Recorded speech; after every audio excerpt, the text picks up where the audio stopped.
I saw it in the mail, and I knew God was talking to me. Not just talking to me, but testing me. No, it wasn't a message to go sacrifice my son on a mountaintop or something like that.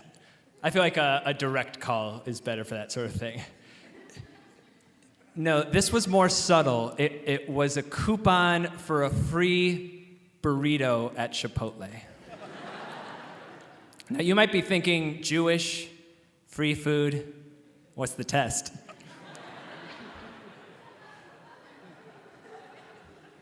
But there's something you need to understand. I keep kosher. Not just kosher style, which sounds more like some weird sex move than an eating practice. That's just me. No, I'm talking full kosher, separate dishes for meat and milk, labels on everything, no sliced ham getting tossed to me. And not only do I keep strict kosher, I'm a rabbi ordained from an Orthodox institution. Not only can I not eat at a non-kosher restaurant, there's rules about even walking into a non-kosher restaurant, actually. So why didn't I just throw this coupon directly into the recycling? Well, because I wasn't sure that I wanted to keep strict kosher anymore. I wasn't having a crisis of faith about whether or not God existed or whether there was value in Jews having this special dietary restriction. I believe in God and find meaning in keeping kosher. But I was struggling with the cost of keeping such a high level of kosher. None of my friends in DC kept kosher to that degree, and I don't have a family to go home to eat kosher meals with. And I was asking myself, does God really want me eating alone every night? Sad. Sad.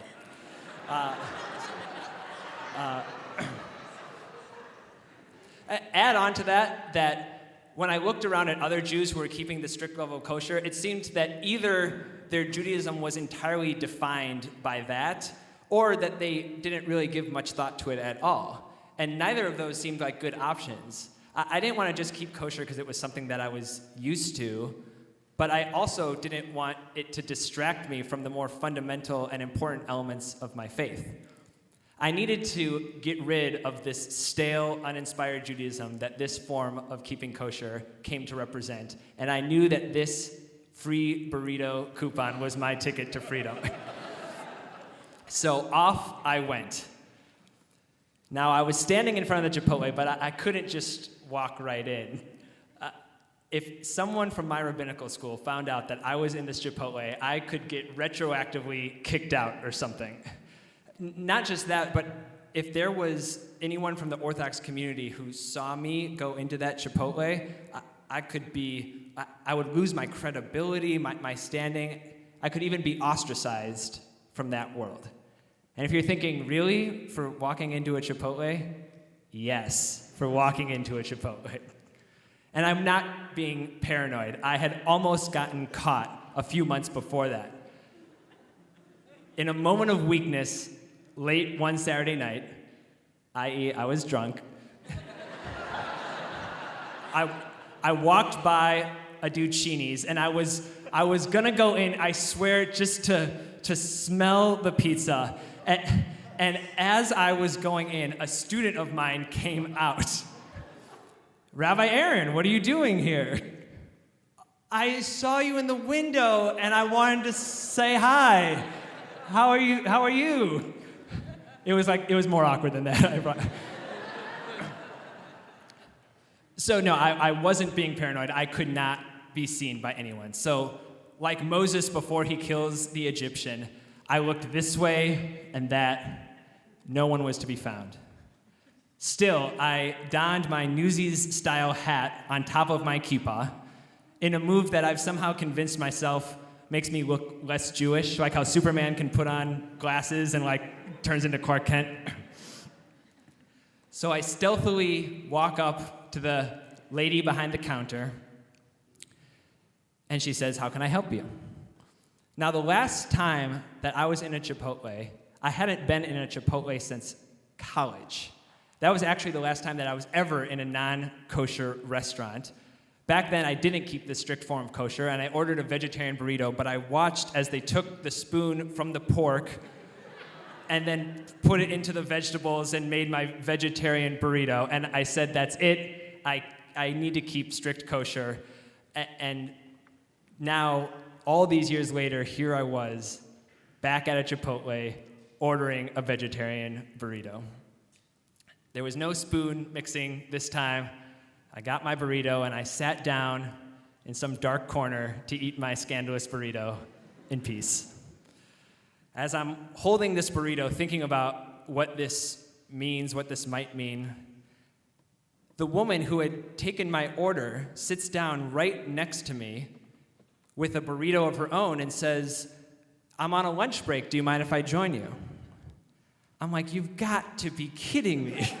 There are literally 2 people in this entire Chipotle, and she's sitting right next to me. But I also can't be like, no, I want to eat my burrito alone in shame. So I'm like, yeah, of course, of course. She then asked me the first question that anyone asks you, which is, so what do you do? Only for me, this question is not so innocent. I'm here trying to avoid thinking about being a rabbi, not talk with someone about it. So I tell her I'm a teacher, which is technically true. A rabbi is a teacher. She then says, oh, what do you teach? I majored in engineering in college, so for a second, I thought about telling her that I teach engineering, but that was many years ago, and I realized I couldn't keep that lie up. Also, it was a lie, and that's wrong. I thought that then. So I said I teach religion, trying to keep it vague. Oh, what religion? That's when I knew I had to stop running and just accept the fact that here was a messenger from God sent to deliver harsh condemnation about my critical ways, and it's best to just embrace it and get it over with. I teach Judaism, I said. But the harsh condemnation never came. She actually opened up about her own spiritual journey. She told me that she had grown up Baptist but was exploring different religions. She shared with me that she believed that God transcends all religious affiliations and denominations. And she told me that I was the first Jewish person that she had ever talked to. Then she asked me something I really wasn't ready for. She said, would you like to pray? I first thought that she meant like maybe go to church with her, but then I saw that she had held out her hands, palms down, waiting for me. And I was like, here in this Chipotle? You want to pray? She was like, yeah, I want to know how Jews pray. I didn't have the heart to tell her that Jews don't really do spontaneous prayer. We definitely don't hold hands while we pray. And I really couldn't tell her that in the world that I come from, not only do men and women not hold hands when they pray, they sit in separate sections. But this wasn't an Orthodox synagogue. This was a Chipotle. 2 sentences I'm pretty sure have never been said after that. No, this was uncharted territory, and it called for something new, something improvised. So I grabbed her hands, and I tried to channel my experience in hospital chaplaincy back in rabbinical school, where I would pray with patients at their bedside. Not that Chipotle is anything like a hospital, or that the situations were at all the same. It was the only experience I had with spontaneous prayer. But no inspiration came, and so I just made something up. Honestly, I couldn't tell you exactly what I said. I'm pretty sure I blacked out. Something like thanking God for bringing us together and for the food. I think I threw in the priestly blessing in there somewhere. We hugged each other afterwards, said thank you, and I left the Chipotle smiling. I felt like Jacob after he had woken up from the dream with the angels and the ladder and declares, God was in this place and I did not know. I knew that I had just had some holy encounter, but what did it mean for my eating practice, for my relationship with Orthodoxy, for my future rabbinate? I don't know. Maybe I had just talked to an angel in the form of a Chipotle lady, a Chipotle lady, if you will. I still don't know what any of it means. I just know that God's not going to make any of this easy. Thank you.